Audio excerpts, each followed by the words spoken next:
how are they being affected by all these different issues like artificial intelligence and so on. This particularly important right now. I think it hasn't been so clear for us to move in this direction rather than the COVID-19 pandemic.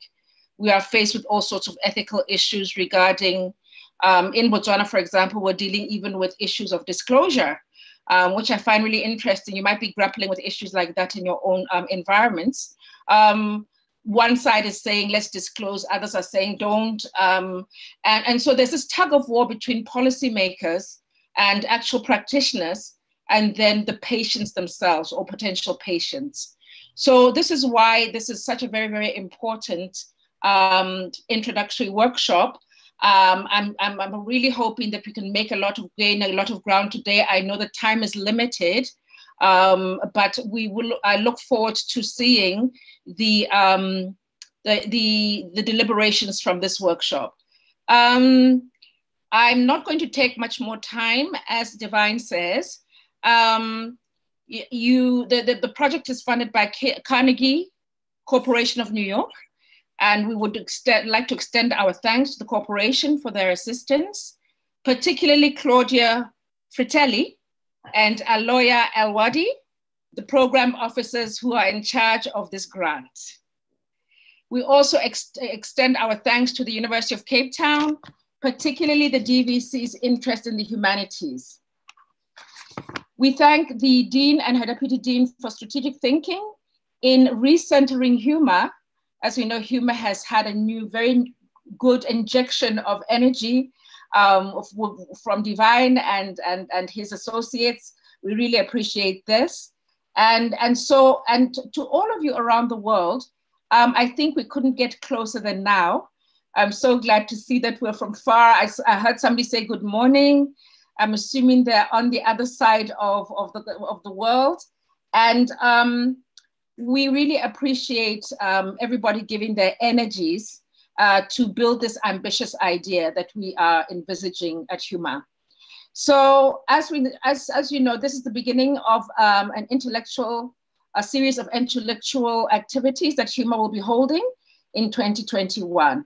And we invite you to continue to participate in the activities. With those few words, I wish you all the best. And thank you very much again for all your energies and commitment. Thank you very much, Khody-san. I'm going to pass on to the Dean, Dean Chose Kessie.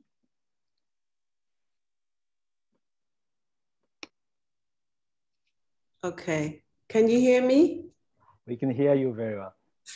Great. Thank you very much to you, Divine, and to Khody-san for giving me the opportunity to say a few words to open this very exciting workshop on future hospitals, the fourth industrial revolution, artificial intelligence, and the ethics of care. So as Divine has said, my name is Chose Kessie. I'm the Dean of the Faculty of Humanities at UCT. And I'm excited about this project. I think it will be very impactful and it aligns very well with our priorities as a faculty. During the past year, we've developed a strategic vision for humanities research in the faculty, which centers the digital humanities, alongside prioritizing interdisciplinary and transdisciplinary research approaches and collaborations, growing our postgraduate research and research finance sustainability, all the while promoting social responsibility and engaged scholarship. And these are all goals that also respond to UCT's Vision 2030 and its 3 pillars of excellence, transformation, and sustainability. The Institute for Humanities in Africa, HUMA, is uniquely placed in the faculty to promote this agenda and brings people from many different spheres to one table to deliberate on a wide range of issues that are shaping our present and our future. Over the past year, under the new leadership of Dr. Divine Fu, the Institute has seen incredible growth. As Khody-san has mentioned, with the support of our funders, we have recently welcomed 12 new research fellows from across the continent and the world to work on a variety of projects, including this HUMA Futures Hospitals project. So HUMA is buzzing with new energy, people, ideas, and projects, and I have no doubt that HUMA is rapidly becoming the place to be for researching questions of human dignity in Africa and the world. So our focus on the digital humanities is an important one, particularly as it relates to the question of being human in a world where technology is rapidly becoming an indispensable part of life. We know that the influence of artificial intelligence over our lives has grown exponentially in the past decades. And because artificial intelligence is developed by people, it is never ethically or politically neutral. So the questions of how artificial intelligence will change our relationships with ethics, how it will affect what we understand by being disease-free, being cared for, how technology is changing the work and training of health professionals. These are all really fascinating questions, and they are big philosophical and societal questions with real ramifications for patients, health workers, and our general well-being as a society. And I think they become particularly important to theorize in the African context, where healthcare workers, often in under-resourced hospitals, routinely need to take life and death decisions based on a set of standards and criteria that no doubt is constantly debated. So thank you very much to the HUMA team for putting this important event together. I very much look forward to the presentations. And before I hand over, I'd like to also extend a special greeting to our Deputy Vice Chancellor for Research at UCT, Professor Sue Harrison, and to thank Sue in particular for her support to, the support that she's shown to humanities research since she took over her position as DVC.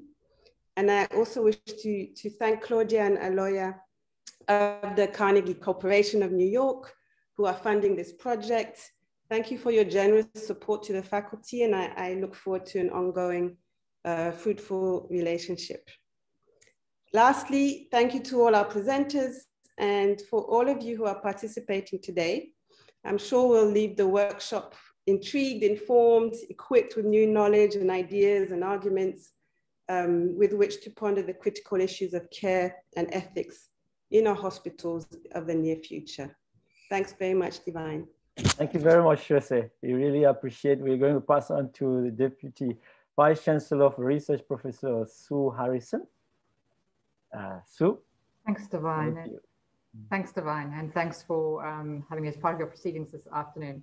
Good afternoon, colleagues, junior researchers and postdoctoral fellows, students, and invited guests. I'd like to welcome also, as others have done before me, Claudia Fratelli and Aloha Awadi from the Carnegie Corporation's International Program in their roles in higher education research in Africa. It really is my pleasure today to co-open today's introductory workshop within the framework of the Institute of Humanities in Africa, or HUMA, around the, as others have said before me, future hospitals, fourth industrial revolution, artificial intelligence, and ethics of care in Africa. As we're all aware, this is a Pan-African project. It's funded by the Carnegie Corporation in New York, and it has researchers from and working on the African continent and its diaspora involved. As I see it, the objective of this first meeting is to present and showcase work from the HUMA team and the HUMA community and its networks of researchers doing related work on hospitals, technology, artificial intelligence, ethics, and care. Strengthening capacity for research leadership in Africa is one of the key priorities of the University of Cape Town, especially in the context of scarce local resources and the attraction of better resourced universities abroad, which drain the emerging talents within the African academia. So thanks to the Carnegie grants, students and fellows enrolled in this HUMA project will now be able to contribute significantly to reimagining the role of the human in Africa through a Pan-African perspective. Under the dynamic leadership of Divine Pugh, and we're very pleased to have you back at UCT, Divine, the project presents a platform for science, technology, engineering, and mathematics graduates to bring their research to bear on how we reimagine the place of the human person within Africa's challenges and developments. The project involves partnering with scholars at a range of other African universities within and beyond the Arua network, enabling an exchange of resources and talent for these networks to grow. And in line with the imperative to be active participants rather than mere observers in shaping our future, the project is perfectly geared for the development of a new cohort of interdisciplinary, transcontinental, and intersectorial knowledge producers to propel Africa into the artificial intelligence age. Importantly, recent technological advances bring forth questions of ethics, which Shosti also referred to, and particularly those on how the human features in the era of artificial intelligence. And hopefully we will begin to clarify questions around this in today's workshop. So as the contours of this new African context come into focus, it is clear that our universities have a critical role in creating interventions to solve the continent's sustainable development challenges.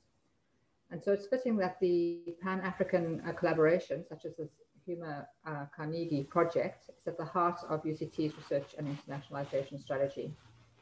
In our Vision 2030, we at UCT are now focused on unleashing human potential for a fair and just society. Our vision is focused around 4 key goals centered on holistic, innovative, and future-oriented education, research which is centered on Africa's needs that contributes to global knowledge, African-led thought leadership, and an organizational ethos that supports new ways of thinking, being, and doing. Our strategy integrates the core transformative vision centered on teaching and learning, research, and transformation, and driving towards educating our students and ourselves to be resilient agents of change, both personally and societally. We're set on unleashing knowledge in and from Africa to redefine and co-create a sustainable global future, while at the same time redressing inequality and building towards social justice through targeted strategies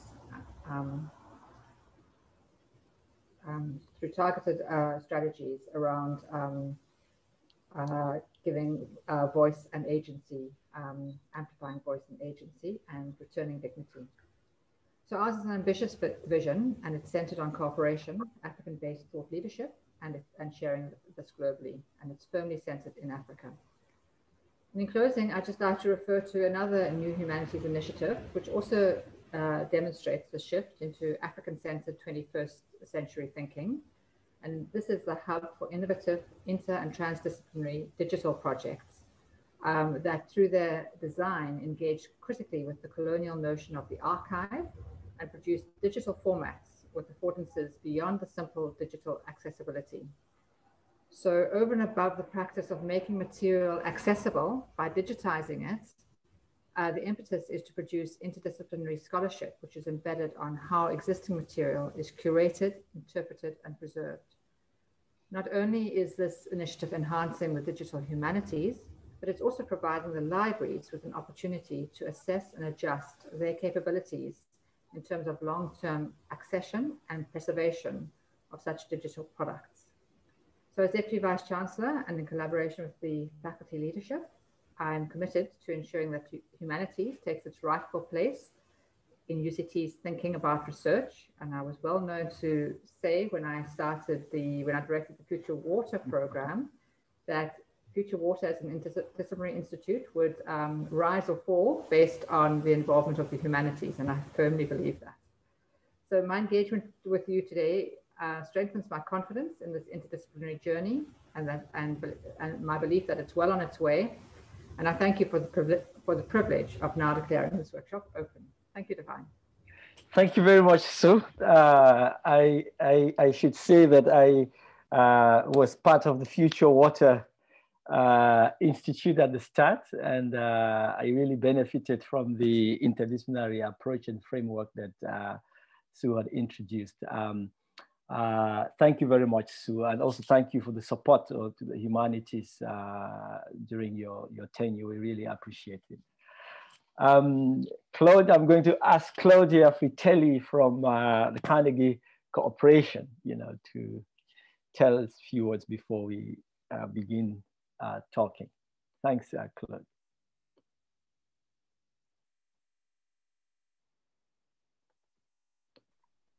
Okay, sorry, I think you needed to unmute me. Good morning, good afternoon, everybody. Thank you so much for inviting us. We're so excited to meet the project team and the fellows. I am a program officer at Carnegie Corporation of New York. For those of you who don't know the foundation, it was founded in 1911 by Andrew Carnegie, and its mission is the advancement and diffusion of knowledge and understanding.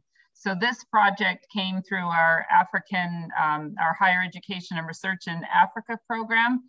And the focus of the program is really the training and retention of African academics at African universities. So the majority of our funding in this program goes directly to African institutions. We've had a strong partnership with UCT since 2005 under our current president, but our relationship with Africa goes back to the 1920s. So thank you again for inviting us today. I just wanted to mention a few other projects that we support. The DVC mentioned ARUA, and want to make sure you're familiar with the Alliance of African Research Universities, which is 16 emerging research universities. And we also support the African Institute of Mathematical Sciences for their data science program. That's more on the technical side. So we're very happy to also have this humanities program.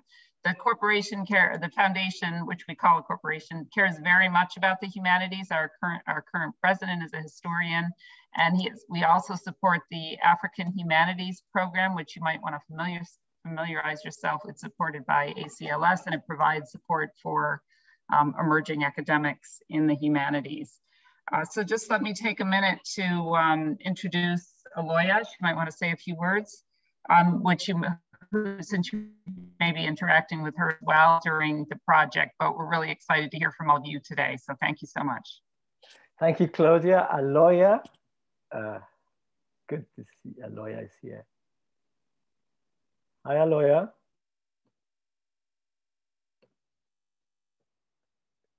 Aloya, yeah.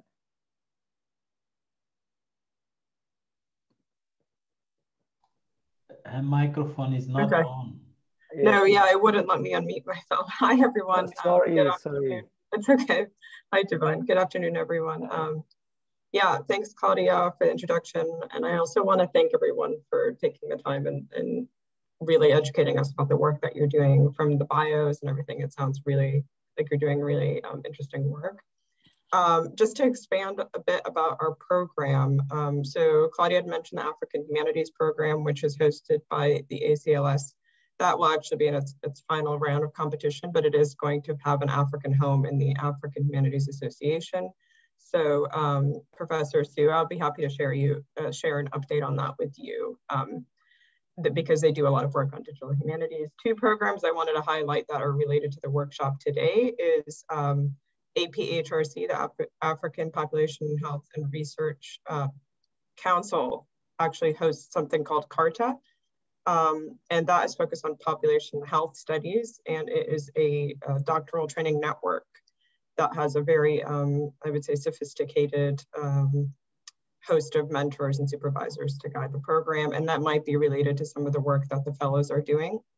Another program is a fellowship program that we fund at the University of Pretoria called the Future Africa Institute, which is doing transdisciplinary and interdisciplinary work focused around the Agenda 2063 of the African Union. So I can also share the links for those websites. It might just be of interest to the fellows to see what other researchers are doing on the continent. Other than that, I really look forward to hearing all the presentations today. Thank you. Thank you very much, Aloya. It's good to see you and to have you and Claudia here. And thank you for just to join colleagues again in thanking you two for the support that you give to the University of Cape Town, but also just to the continent to strengthen knowledge production and the higher education sector across this continent. So we're going to move to ask the fellows to begin to do their presentation. I should just note that this a project was born out of a long collaboration and discussions with many colleagues across the continent and across the world.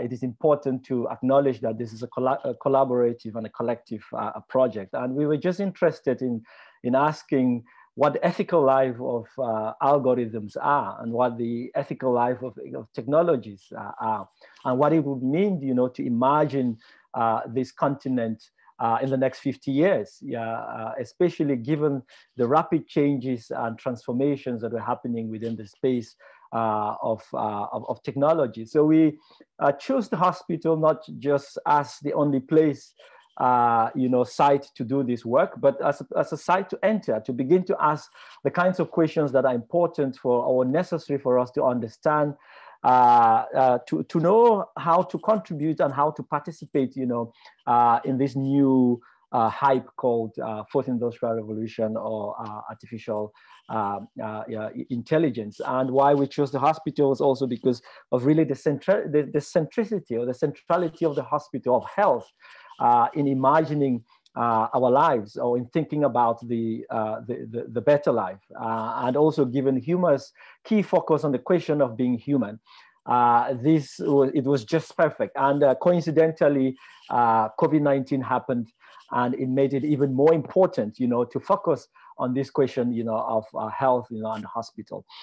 So we also thought that the hospital would offer us a context to be able to do this interdisciplinary work. You know, while the university and the faculty and many other parts of the world have been pushing interdisciplinary work, it is still really difficult to find people work collectively in a space without having to see each other as competitors or being trapped, you know, in disciplinary silos. So in the end, we chose the hospital because it allowed us to work with engineers, to work with chemists, with biologists, with people, historians, and people from a wide range of different fields. And we want to understand the engineering of hospital, the architecture of hospital, the history of hospitals, and just asking people a very simple question: what would it mean to think health in the next 50 years? Will we need hospitals, and what kind of hospitals would we need? So it's the question that's going to carry all of us, you know, the next 2, 3, 4, 5 years. And we're hoping to carry you with us, you know, along this journey. And we thank the different colleagues who have agreed, you know, to accompany us. I'm going to ask my colleague and friend, Fanny Chabrol, with whom we started talking about this project long ago, to, you know. Hello, can you hear me well? Very well. Yeah, thank you very much, Divine. Thank you all. I'm really, really happy to be here and to take part to this Future Hospital program. I've been researching the political economy of health and public hospital as an ethnographer since 15 years now, in Botswana, in Cameroon, in Niger. I've encountered dramatic stories, but I also discovered that hospitals are truly multiple. And there's a need today for renewed, provocative, futurist narratives of hospital ethics and care in Africa and beyond. It is true most public hospitals in Africa are described as crumbling health infrastructures, unable to deliver quality and affordable health care. Structural adjustment, lack of investment and maintenance have contributed to their dysfunctioning. Global health funding have also tended to increase inequalities between wealthy, well-funded enclaves and other services. So hospitals are the promise of health and development and its failure at the same time. And the COVID-19 pandemic has reminded us that austerity, tinkering, and shortages are not restricted to Africa. It's everywhere in Europe and North America, and it's a real paradigm shift. Hospitals are multiple. They are places of fear, infection, and death, of sickness and healing and solidarity, of waste and speculation. Hospitals are diversely built, inhabited, maintained, worked in, transformed, destroyed, closed, imagined, experienced, or judged by different people. They belong to different moral and political economies, and they require a multiplicity of approaches, theoretical moves, and counter moves. And there's a renewed anthropological conversation going on hospitals, viewing them not only in their historical thickness and affective materiality, but also in their geopolitical situateness and mundane everydayness. Take, for example, new hospitals being built on the continent. China, India, Turkey are building hospitals in various countries. When it takes 12 to 15 years for a new Parisian hospital to be conceived, built, and opened, it has taken only 2 or 3 years for China to build a referral hospital in Niamey, the capital of Niger, and for Nigerian authorities to assemble efforts to to open highly specialized medical and surgical services. How are these new hospitals conceived? Which principle and paradigms will guide them? Will future hospital projects be further instantiations of disaster capitalism? What are the plans for recruitment of permanent medical staff? If you search on Google, for instance, the future hospitals tends to be synonym to smart or digital hospital. Is AI technology the main driver of these? The future hospital is a site of speculations. It opens up a vast field of ethnographic investigation beyond medical wards, in which it remains to be seen what the hospital of the future is or could be. Is it going to be a dream or a nightmare? Is AI the new infrastructure of care replacing people as infrastructure? We need ourselves to speculate on ethics and care, and we can take the future as a powerful analytical category. We can use the future to write stories, imagine alternative narratives, to debate and design the future hospital. This is a very important collective matter, and I'm very happy to think through this with you all. Thank you very much. Thank you, Phanisha Brown. Fanny is on the HUMA Ethics Board and also co-supervising some of our doctoral students, and it's good to really have you on this project. Sanya Osha. Sanya Osha. Good afternoon, everybody. Delighted to be here to speak to you. I'm working on specifically the being human, and within this specificity of Africa. And in my working on my project, there are three main concepts I hope to look at, to interrogate. And these concepts can be found in a variety of fields, a variety of disciplines, starting with anthropology, philosophy, sociology, and post-colonial theory. And the first concept I'd like to examine is the concept of informality. African lives tend to be quite lived in informal spaces, informal settlements. Africa has the largest growing urban population in the world, because there have been waves of migration from rural areas to urban centers. And when people leave rural areas to urban centers, they are usually motivated by the struggle or the quest to gain access to better living conditions, better social services, and better healthcare, better schooling, better futures for their children and for generations to come. That is what motivates most Africans live in rural areas, usually quite resource deprived, for urban centers. And when they get to urban centers, like I said, there's very little provision or no provision for them. There are no housing facilities, no schools, so they have to build informal settlements. We have them all over. In Cape Town, where UCT is based, there are quite a number of informal settlements, and you find a lot of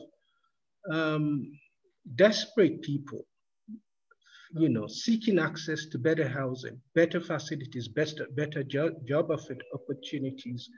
And that's creating a lot of tension. And often in academia, we hardly examine the lives of these people who reside in this informal settlements, because they're not usually part of the government's priority. They're not part of the priorities of urban city planners. But they've been able to cope with their conditions and evolve coping mechanisms that I think are quite worth studying. So one aspect of my program, project, will be to look at the informal mechanisms and the hierarchical structures and mechanisms, those settlements have been evolving, developing, and coping with the contingencies of existence and their immediate needs. And a lot of that kind of work will be sociological in nature and drawing a lot of concepts from sociological theory. The other concept I will be looking at is the concept of liminality, called liminality, which comes from a lot of post-colonial theory. And liminality, when we talk about liminality, we talk about thresholds, the in-between, being neither here nor there. And it also speaks to the concept of marginality, invisibility, I mean, in terms theoretically and conceptually. So and this is a condition that characterizes many African lives, being marginalized, being voiceless, being having little agency, or agency that powers that we don't completely recognize. So, and it's a concept that has characterized the lives of Africans wherever they're found, be it, for instance, in Black America, where the concept was first developed by the great American sociologist W.E.B. Du Bois, when he speaks of the double consciousness. It has a very strong relationship with liminality and marginality, double consciousness, in which under the yoke of racial oppression and slave conditions, African Americans had to speak differently when speaking to themselves on the one hand, and when speaking to their slave masters or white oppressors on the other. So you had this concept that has a long history of evolution in sociological and philosophical theory. And then we could relate that also to the work of one of the founders of post-colonial theory, Homike Baba, his concept of ambivalence, being neither here nor there, being in a space of conceptual muteness. And it's a condition, both theoretically and conceptually, that characterizes the lives of formerly colonialized people and also subaltern people, all over the world. So I think it's a very important concept to explore and reimagine African lives in a time of transition and change, looking towards the future. So that is another important concept that I'll be examining from both theoretical and empirical perspectives, the lives of Africans on the continent. The third and final concept is the concept of subjectivity, largely philosophical concept, but it's found in other areas in critical theory and other related allied disciplines. And the African subject is quite an interesting one in the annals of scholarship and world, and philosophy. It's quite a concept. Why is this so? Because arguably the African subject entered world consciousness as a cipher, an anthropological cipher. And the discipline of anthropology went on to develop an entire discourse, an entire branch that became a pseudoscience in terms of the African subject not being gifted with agency and voice and what have you, and this was quite influential in pursuing the colonial project, the imperial project of visited on colonized peoples and regions in Africa. So that's one aspect. And then entire branch of African philosophy called ethnophilosophy developed out of the pseudoscience, which was pursued by both Africanists, Europeans, and Africans themselves in developing a modern African philosophical practice. And my argument is that to return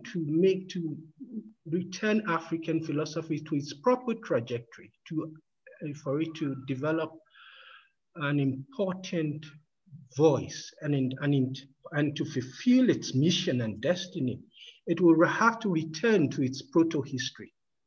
It will have to interrogate this narrative of it being a pseudoscience and of being an offshoot of anthropology. It has to deconstruct that element in the narrative to acquire its own voice, because there were philosophical traditions before the advent of coloniality. There was philosophical traditions before imperialism. So all these aspects, concepts and aspects of my project is related to the question of being human. What is the future? What has been the trajectory? What has been the genealogy of the African subject in Africa from proto-history to the current times and taking it forward? So those are the sort of aspects and questions I'll be addressing in my project. And thank you very much for your time. And yes, I hope to engage with you further on this. Thank you. Sanya Osha is a philosopher at HUMA. So yeah, you should bear with us his deep philosophical engagement. I'm going to ask my colleague Dominique Somda to. Yes, good afternoon. I will share my screen now.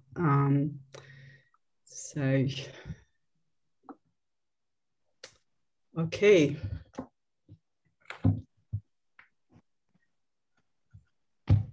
Okay, so my name is Dominique Somda. I'm an anthropologist, and today I will present my research on the future of African Lutheran Hospital.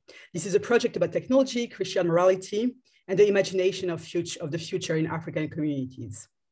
The common narrative about AI in faith-based organizations concerns the role of God and the soul of humans. The reimagination of the creation of Adam by Michelangelo has become a visual cliche to illustrate some of the theological dilemma that AI is causing, disquieting ideas about agency and divine mediation. Religious hospitals are major actors in the world of healthcare. For instance, Catholic providers account for 25% of healthcare worldwide. In Africa, most religious medical infrastructures are legacies of the medical missions that developed them in the late 19th century and the first half of the 20th century. Lutheran hospitals were major components of the evangelization processes.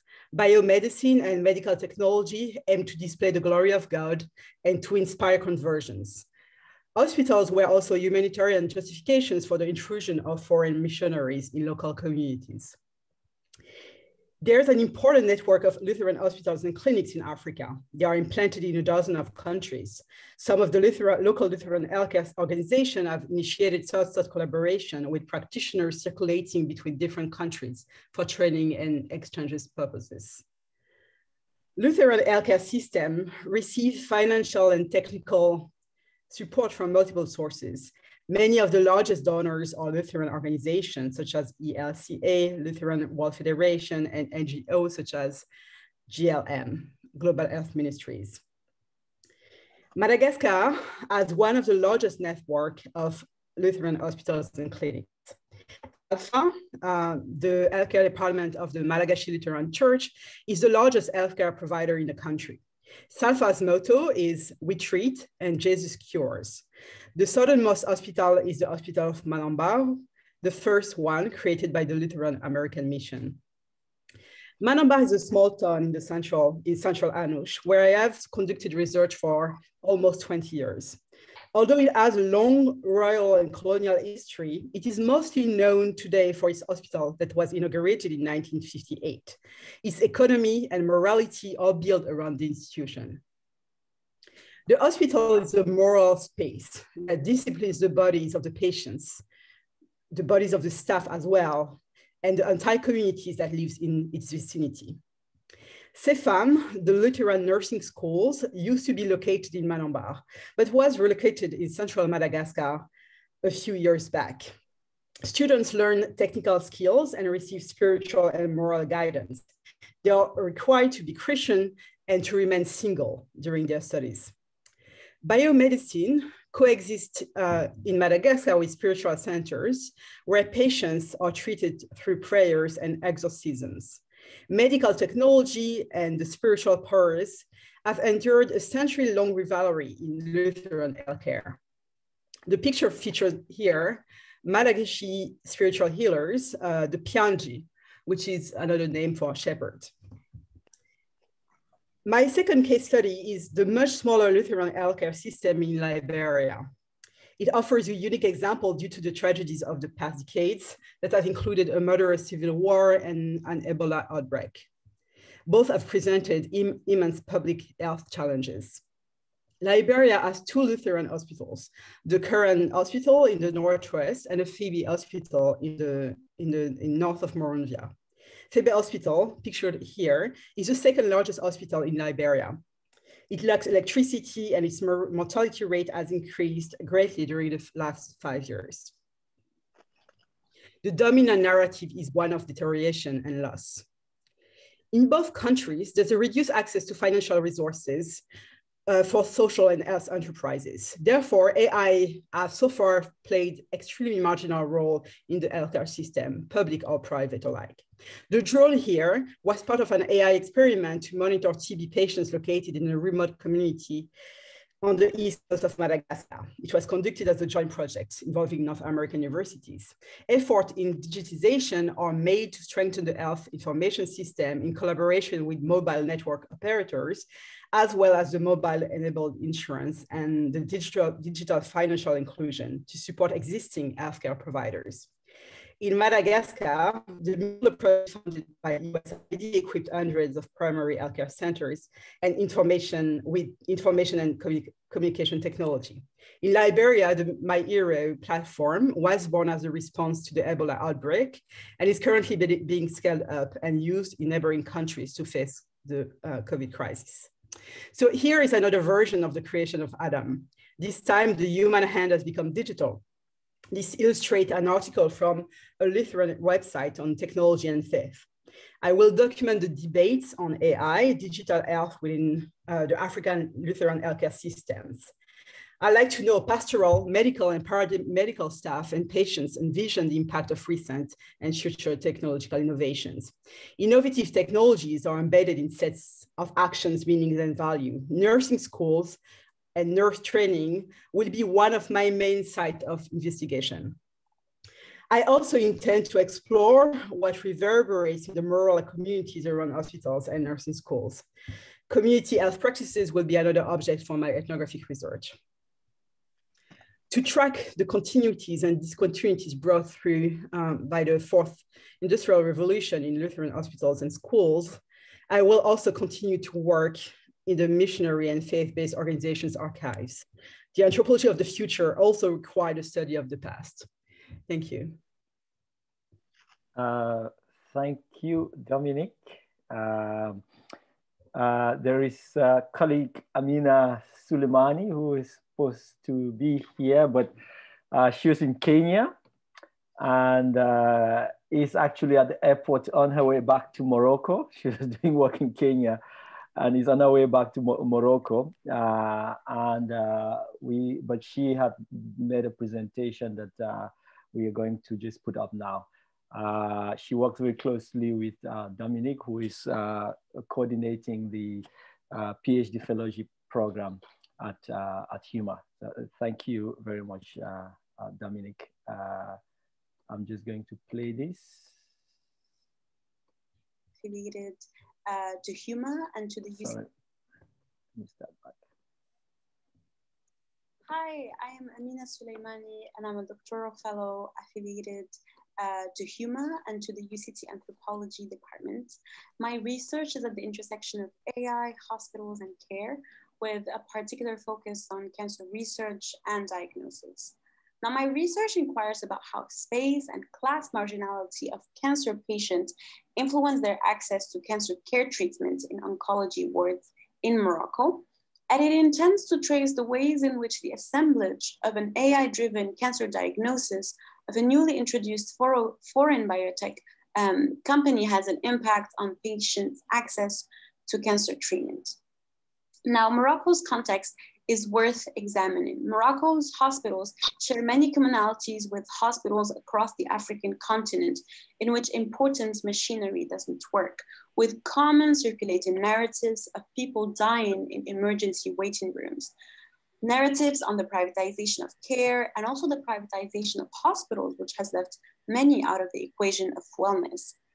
With that taken into consideration, Morocco has recently adopted a new development vision for the hospital of the future, as you can see on the slide. This is a vision that is truly and entirely driven by digitization, with a particular component regarding new ways of storing patients' data. In other words, digitized medical reports. Now, among the questions that I'm exploring is how will AI be implemented into Moroccan public hospitals, which lack the basic amenities? What happens in instances in which data is not consistently stored or maintained? Beyond digitized medical reports, among the first companies to begin implementing AI in Morocco is a foreign biotech called Sophia Genetics, a Swiss-American company for early cancer diagnosis, with the use of AI algorithms for cancer genomic sequencing. Now, Sophia Genetics wants to, or claims to, democratize the access to early cancer diagnosis. However, in the case of Morocco, in order to do so, the digital component of medical reports is a prerequisite. So this pushes me to question about the kind of spatial future that is imagined and reimagined by cancer patients in hospital waiting rooms. Who will have access to the AI-driven diagnosis and who will be kept out of the conversation? And what happens when a foreign company owns the genomic data of a particular population? How does this data travel? Where is it stored? Who is it sold to? So understanding the mechanisms of surveillance capitalism through Cambridge Analytica, for instance, really provide us with a small glimpse of various possible risks and dangers when bodies and livelihoods become at stake. Now, as an anthropology researcher, I will not only be looking at the relationship between patients and digital systems, but this research comes to exist at the intersection of various thinking bubbles. But I will be looking at the inequities that come out of the result of the relationship between patients and digital systems, and more particularly at the anthropology of algorithms. So how is the AI algorithm of Sophia Genetics developed? How is it modified? How is it deployed? Or how is it tailored to various populations? Now, anthropologists are known to engage in long-term ethnographic fieldwork. However, this research is really pushing me to think beyond ground fieldwork, to learn new coded languages, and also to engage with digital ethnography. So in some ways, I do consider it to be a multi-sided ethnography spanning across the web, cancer wards, laboratories, tech and engineering labs, as well as healthcare facilities and government ministries. So this means that I'll be in dialogue with software engineers, biotechnicians, doctors, cancer patients, government officials, as well as non-human actors such as the software itself. And this brings me to say that the AI algorithm developed would be a subject of study on its own, how it's felt, how it's consumed, how it's imagined, and what it actually hides and displays. In some ways, and to a certain extent, the centrality of mobile non-human actors is very central to my investigation, because this is built on the premise and the belief that we can no longer afford to connect the dots about the reality of AI and surveillance by undergoing fieldwork in limited specialities. So several weeks ago, paused since I began my research at HUMA. And I think what's been really interesting is that the more I read, the more I realize that I don't know anything about this field of research, which is exciting. Which leads me to also talk to you or tell you about who am I in dialogue with. So decolonial theorists and radical writers are really part of my relatives or theoretical correspondents. So Frantz Fanon, Sylvia Winter, Gloria Anzaldúa, Michel Rolf-Trouillot, and so on. So that's on one hand. On the other hand, there are my colleagues at HUMA with whom I think we are to collectively think about the entanglement of temporalities and disciplines. Because at the heart of it and at the heart of this research that I'm pursuing is the need to understand and to re-examine the centrality or hegemony of Western biomedicine, not only in post-colonial spatial temporalities, but the rise of AI warfare through cancer research. And as Michel Rolf-Trouillot says, facts are not created equal. The production of traces is always the production or the creation of silences. And so researching about AI is also a move towards digging into histories and silence narratives. If data leaves traces, I really hope to pursue a journey of inquiry into the historical silences upon which it has emerged and the channels through which it continues to circulate. Thank you very much.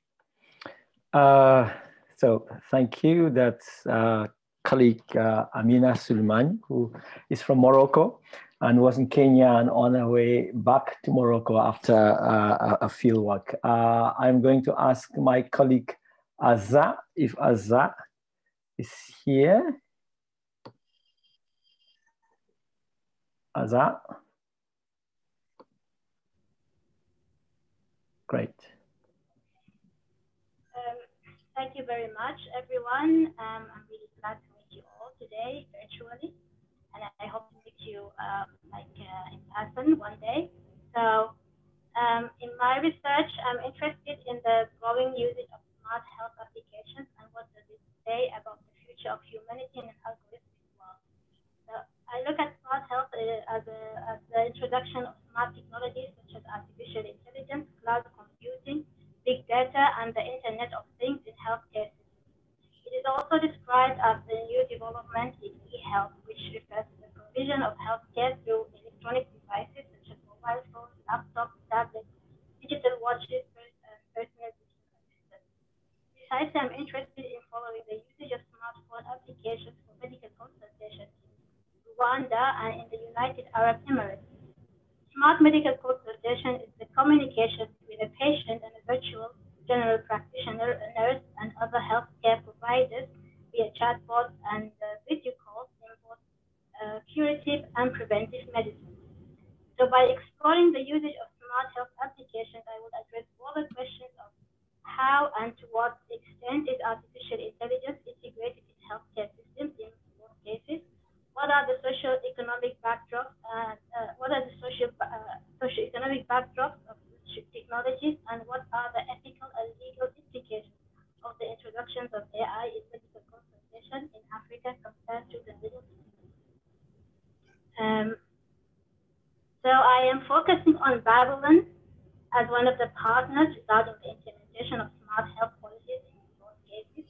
Babylon is a healthcare company founded in 2013 in the UK by Ali Basta, a British-Iranian healthcare entrepreneur. In 2016, the company expanded to Rwanda through a collaboration between the government of Rwanda and the Melinda and Bill Gates Foundation, and it is launched under the name Babo Rwanda. Started with e-health services, providing medical consultancy via text messages and voice calls. The plan was to have a wider coverage, including patients living in remote areas who do not have access to internet and who are carrying mobile phones with limited technology.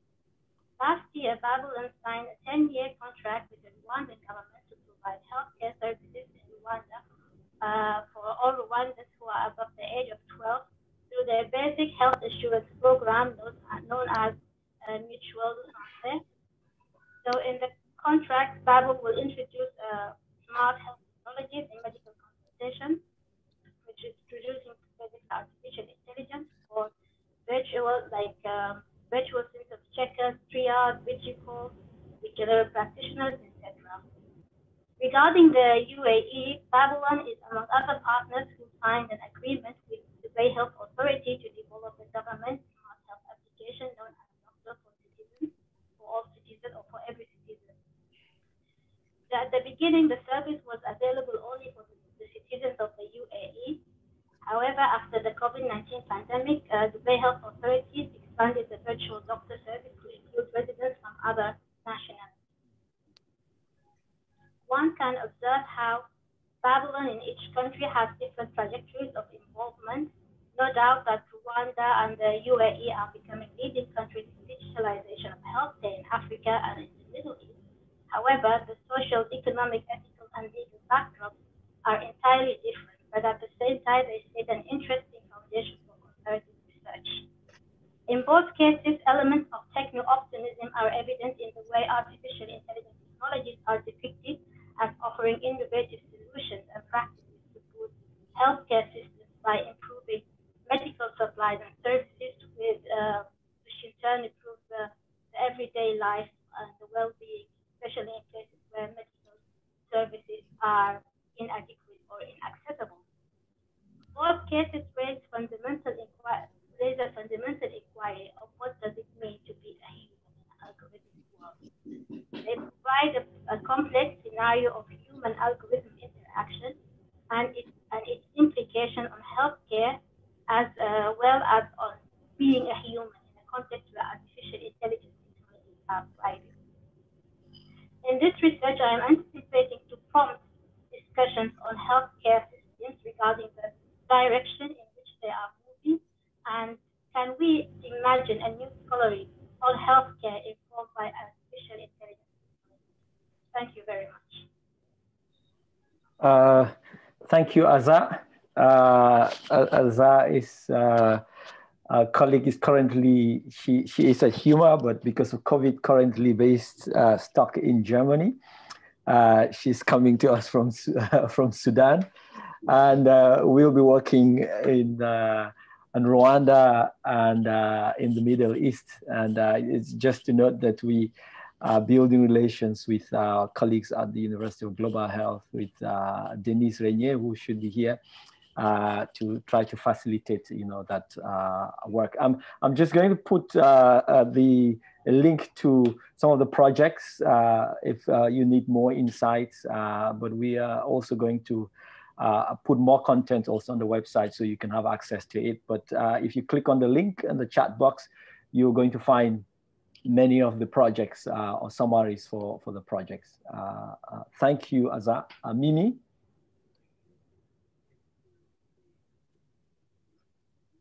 Hello, everyone. I will share my screen. Let's see. Oh.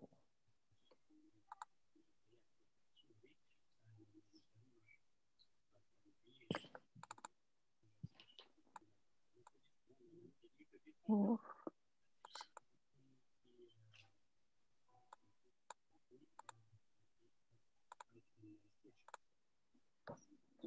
Okay, perfect. Hi, everyone. My name is Minentle Ngube. I am a HUMA doctoral fellow, and my research background is in medical anthropology and development studies. In this PhD, I will incorporate my evolved interests that are including hardware and software technology. This is a working title of my research proposal that seeks to examine socially responsible AI in healthcare in Zambia.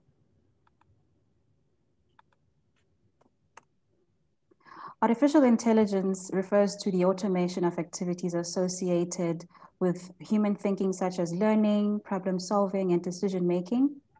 AI is a field of study that combines computer science, engineering, and related disciplines to build machines capable of behavior that would be said to require intelligence were it to be observed in humans. Contemporary AI in Africa dates since the mid-80s. For instance, countries such as Kenya, the Gambia, and South Africa have improved patient-worker interaction quality, identified life-threatening clinical settings, and digitized drug prescriptions. However, there have been ongoing ethical and adoption issues on the implementation of medical AI programs on the continent. And this research will address these issues, pointing to medical AI's complex ethics, which limits the efforts to eliminate bias while marginalizing or exploiting poor populations. Effective medicine and machine learning require a training dataset for which the outcome variable is known. In sub-Saharan Africa, the greatest challenge in applying AI to healthcare is the dearth of large clinical datasets for training AI models and supportive medical expertise. This limitation means that AI is as good as the data on which it's trained, leading to algorithmic bias. Overall, AI issues stem from ethical themes that across healthcare that impact the efficacy of digital models on the continent and their social responsibility. Social responsibility refers to the relationship between the science of AI and human rights discourses that advocate for data privacy. Across literature on AI ethics, there are 4 significant themes across health applications, which include, number 1, data and privacy; 2, the extent of data available for training; 3, trust and accountability; and 4, bias embedded within algorithms. While big data could reduce biased outcomes, its usage is faced by human rights legislation and advocates for privacy. Furthermore, data connection and continuous surveillance usher an era of neo-colonial appropriation as social life becomes a direct input into capitalist production and data, that is the data connected and processed when we are connected. We need to count the costs of these connections. Overall, the mining of digital health data situates itself along the blurred lines between ethical and unethical practices. In sub-Saharan Africa, digital health systems are relatively new, with clinics adopting emerging software from startups. This is an excellent opportunity to examine emerging developments and the ethical framework they adapt or create. This research will address the question of how the ethics of care are reconstituted by the adoption or juxtaposition of AI in a developing region. Quantitative and qualitative methods will be used to analyze these technologies in healthcare and investigate how AI ethics are framed to suit local demographics. Quantitatively, the performance metrics of AI will be measured using computational techniques to determine machine intelligence benchmarks in healthcare. I propose examining knowledge discovery databases, or KDD, which is a process that finds knowledge in data through data extraction methods. Thereafter, examining the benchmark of machines that have learned this data. Common AI benchmarks include Superglue, VTab, and Atari. And the objective is to determine particular baselines, such as GPT-3, Unified QA, and ResNet, which are top algorithms, models, or techniques that have been proving well in the AI community and achieve the best performance on a given benchmark. At Bongo Hive and other technology startup hubs in Zambia and across other borders and at healthcare facilities, ethnographic qualitative methods, aside from those mentioned in my qualitative methods slide, will include participant observation, interviews, journaling, and other relevant tools to contextualize the quantitative findings and determine the ethics associated with developing AI models. There is a lack of ethics research on AI from the global South, especially from people of color, which is my motivation to engage in this topic. This engagement at an early stage encourages AI research and development to frame models more carefully and sooner that meet the ethical standards of African communities. Thank you very much for your attention. I look forward to any questions and further dialogue. Thank you, Mimi. Mimi Nkube is our colleague at HUMA. And she's from Zimbabwe, but because of COVID, currently stuck in the Netherlands. But we'll be doing work in Zambia and most possibly in the DRC if it develops further. I mean, one of the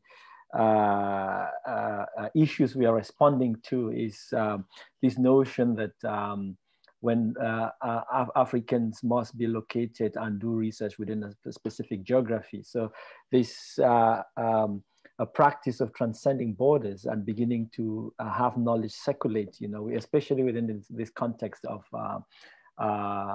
open borders and free trade agreements is really key as one of our strategies. So we are really encouraging scholars to transcend the borders of their own national, of their own nations, of their own countries to do research outside.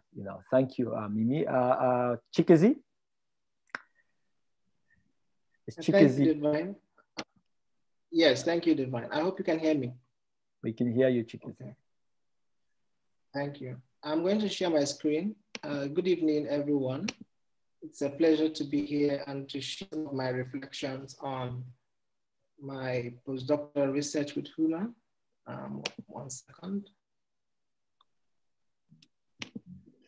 So it's a pleasure to share some of my reflections and overview of my postdoctoral research focusing on digital technology, health information seeking, medicine information, and young people in Nigeria. As we know, as the reach and power of technology continues to expand all over the world, including in Africa, what we see is that the fourth industrial revolution presents both opportunity and challenges for human development. And this will continue to impact everyday life, politics, economy, culture, communication, and health in unprecedented ways. Now, the growing impact of digital communication technologies in healthcare and health information seeking has led to this idea of personalized and connected health, and which has provided a ray of hope to revolutionize the healthcare industry.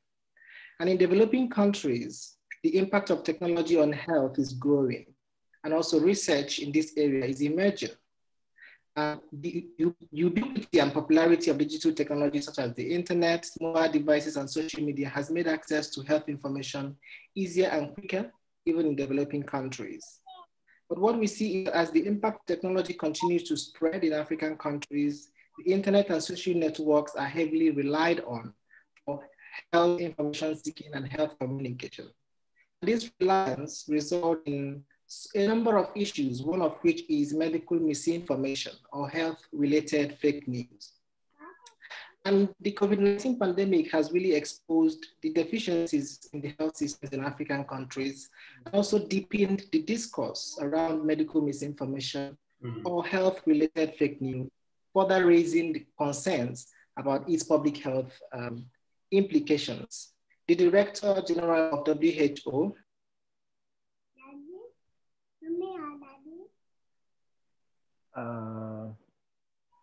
I see that Chikezi has probably been hit by the struggles of digital life and digital living. So we are just going to continue and then hoping that he's going to rejoin us and see what happened. But I think with the storm that is approaching us right now, as I can see outside my window, it's possible that he's having internet connection issues. Hi, Chikezi, are you back? Yes, I'm here. Okay. Was I cut off? Yes, you were cut off. Oh my, I didn't realize. Yes, do you want to come back on stage? Oh, yes, thank you. Okay. Wow, sorry about that. Okay. No problem. Can I start from the beginning? I don't know at what point I was cut off. Yeah, I think you were on your 4th slide.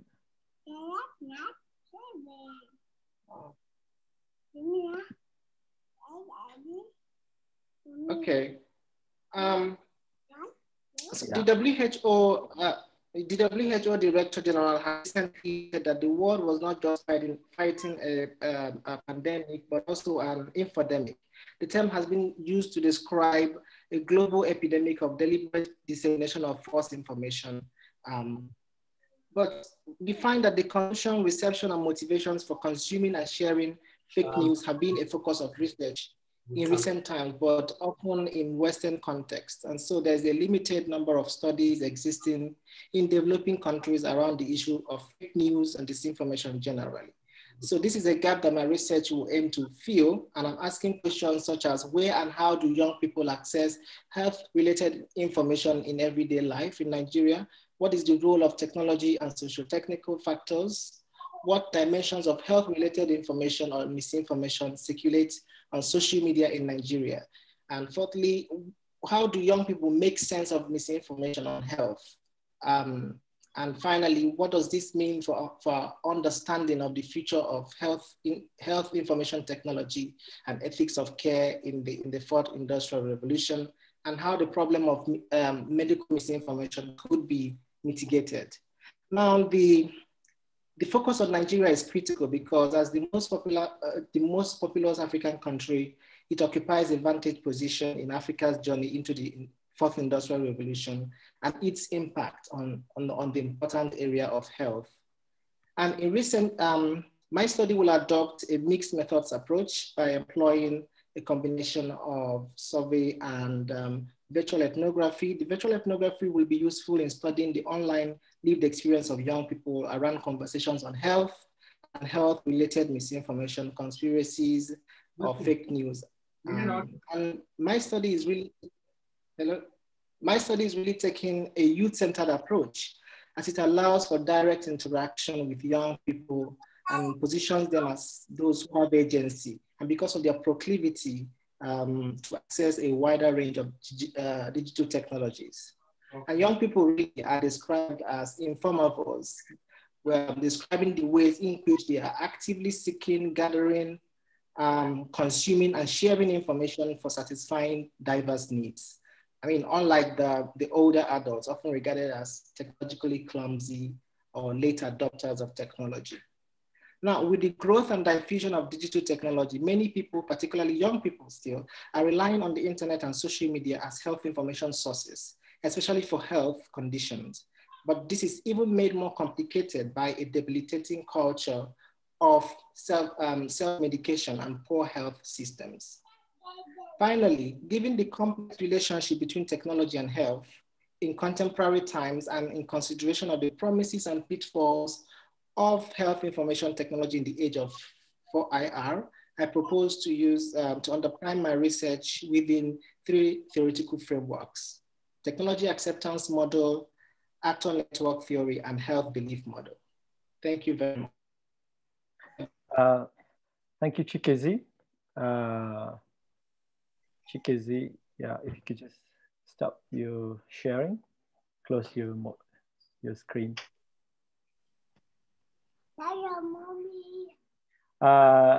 Colleagues, can I ask you to unmute mute your mics, please? If you're not talking, we can hear. It's great to actually have children talk in the background, but it would be great to just mute. Chikezi, can you stop your sharing, please? Thank you. So one of our colleagues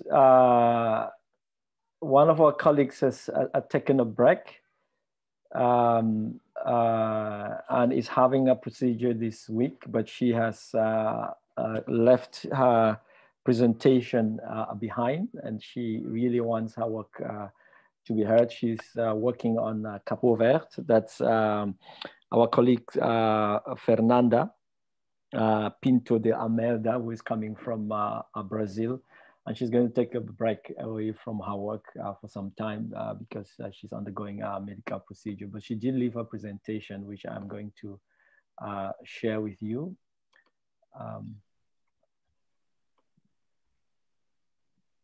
Good evening, everyone. My name is Fernanda Pinto de Almeida. I'm a postdoctoral fellow at HUMA, and today I'm presenting Algorithm Archipelago, Cape Verde's e-governance, and new technologies of cash and care. What I want to focus on in my talk today is the notion of public electronic governance in Cape Verde and how it is changing the ways in which people pay their bills, how they travel, study, and think about health amidst a pandemic. In June 2020, the Cape Verdean government declared the end of the state of emergency.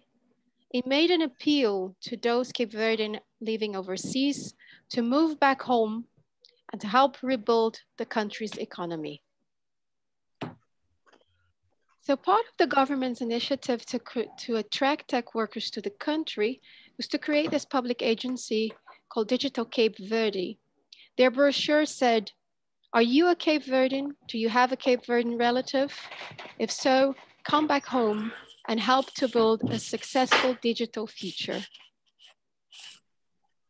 Calls to return home, however, are not new to Cape Verdeans. With its diaspora doubling the size of the resident population, the government reinforced its appeal to returnees by connecting pandemic rebuild to the country's desire for a complete digital makeover.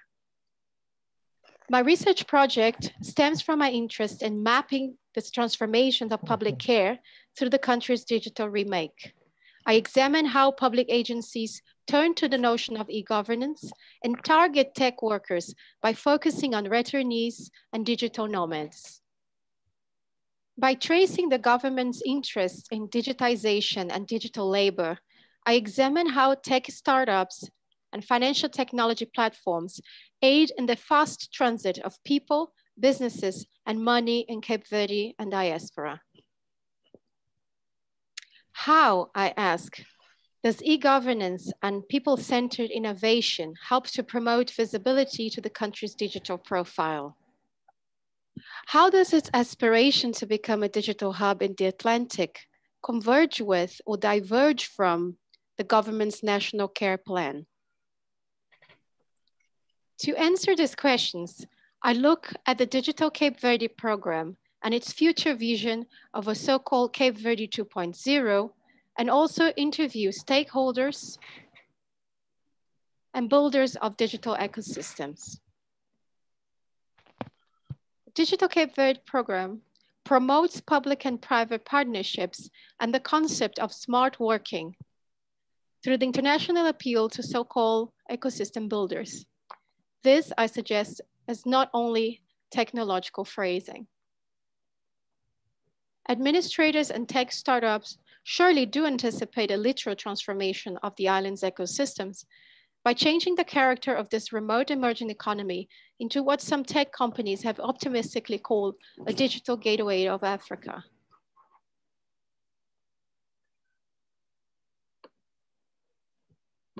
Oh, sorry, I think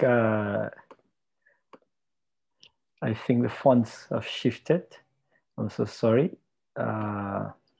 One of the country's most recent global success stories is the Makeba Money startup, which equipped public institutions such as the Post Office and the University of Cape Verde with a digital financial platform. Within the continent, of course, Cape Verde is not alone in its digital ambitions. Other islands, in fact, like Mauritius, have heavily invested in the last decade in the developmental concept of e-governance. This year, the Madeira archipelago, an autonomous region of Portugal, launched the world's first exclusive village for digital nomads, placing islands and archipelagos everywhere at the center of labor and tax incentives promised by remote tech working. This optimism oftentimes comes to legitimize a series of public initiatives that might change the character of many other industries that rely on government subsidies, such as healthcare. If we look at other aspiring digital hubs in Africa and beyond, we see how tech work alters the landscape of housing, tourism, education, finances, and especially healthcare, though not always in ways that are sensitive to this place's specificities. Whereas these global tendencies are part of the aftermath of a global pandemic, in Cape Verde, government and diaspora relations were established long before it and have even colonial entanglements. So this entanglement suggests that we need to consider e-governance critically in the context of post-colonial economies and of migration patterns in Cape Verde. My research offers a conceptual framework to examine e-governance in Cape Verde and diaspora as well as its vision of a digital future. Thank you. Thank you, Fernanda. And Fernanda wasn't able to make it today because she's undergoing a procedure. And we're thankful that she was able to frame her project, and which has been conceptualized in the past few months. She's a postdoctoral researcher and a historian, and from Brazil. We are going to move next to Ralph. Ralph Borland. If Ralph.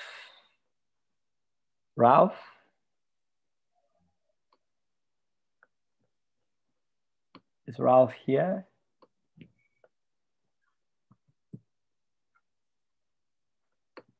Ralph? Thanks. Yeah, you just had to unmute me there. That's why I was muted. I'm here. Can you hear me? We can hear you, Ralph. Great. Thanks. Thanks, Divine. Hi, everyone. And I'll get ready to share my presentation.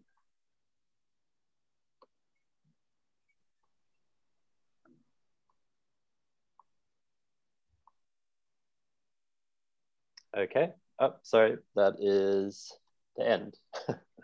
Okay. Let me just go to the quickly. Apologies for the delay. Ralph is an artist and just joined us on the 1st of March. Yes. So, okay, great. I'll go back to Zoom. And good.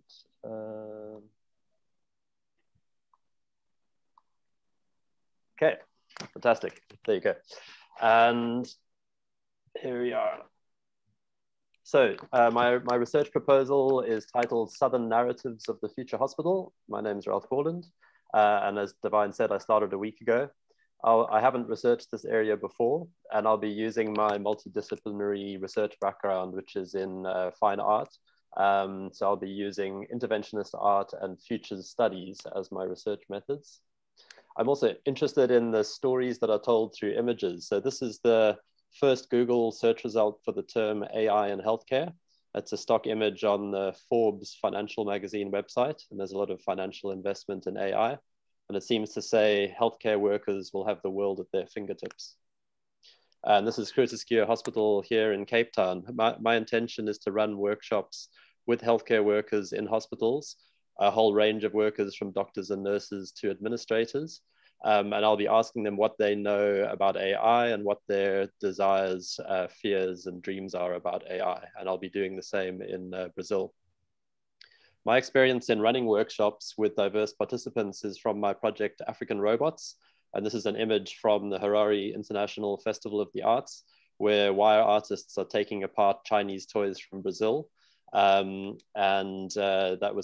toys were bought on a research trip to Brazil.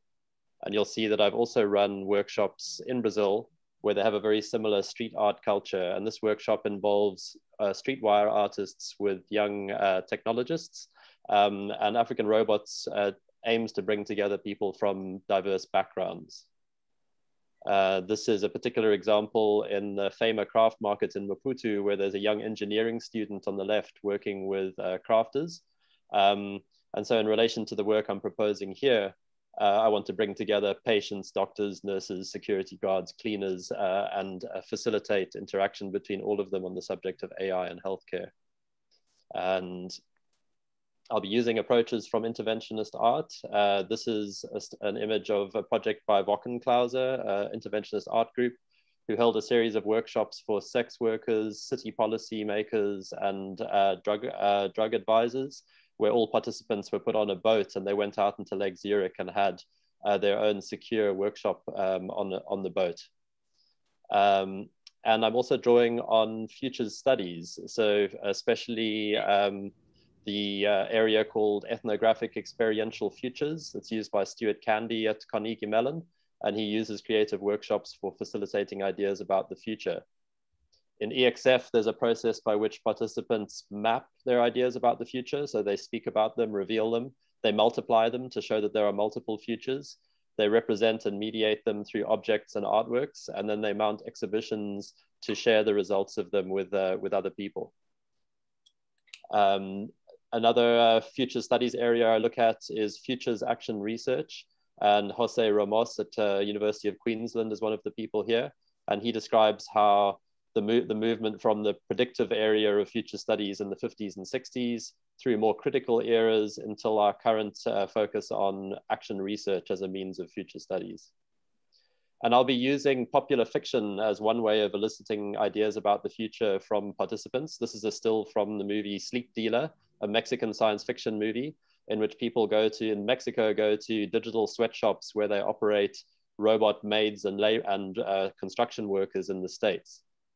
And what I'm interested in this area of what you call Southern sci-fi or Chicano futurism or Afrofuturism is that it highlights negative ideas about the future of technology from the perspective of the colonized. And I think what it opens up is the idea of looking at the negative as well as the positive possibilities for new technologies from a Southern perspective.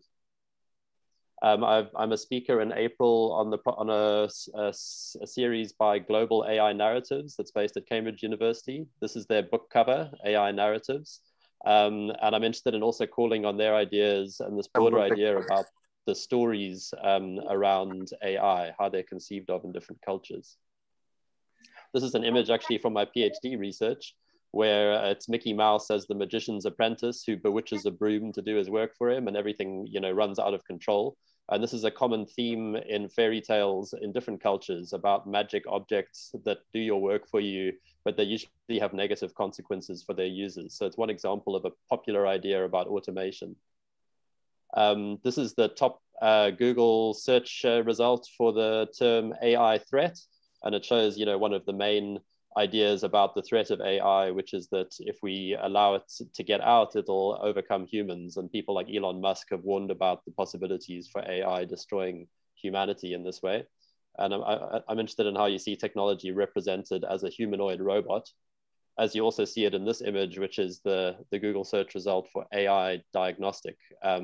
So I'll be talking to hospital workers about the practical uses of AI, such as in diagnostics, though you won't be having a robot doing it, as well as the fictional ideas around it and its use in operations. This is an image from a South African hospital.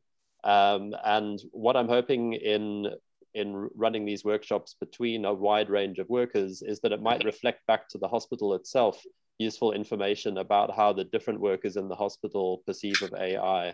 And so that's part of the participative action research aspect of the model.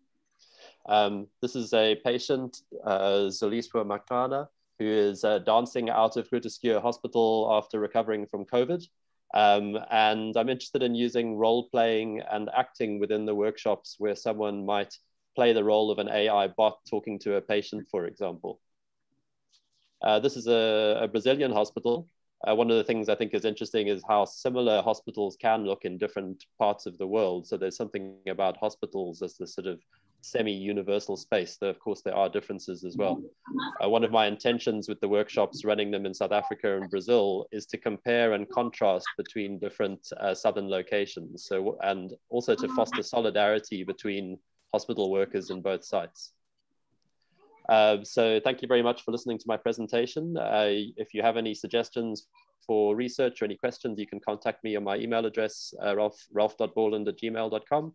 And this is my research site, objectsindevelopment.net. Thanks to the HUMA team and to everyone else. Thank you, Ralph. Thank you, Ralph. Colleagues, if we can ask you to please unmute, use your mic. It's Nokutula here. Move your mic. If we can ask colleagues to please mute your mics. Nokutula, are you here?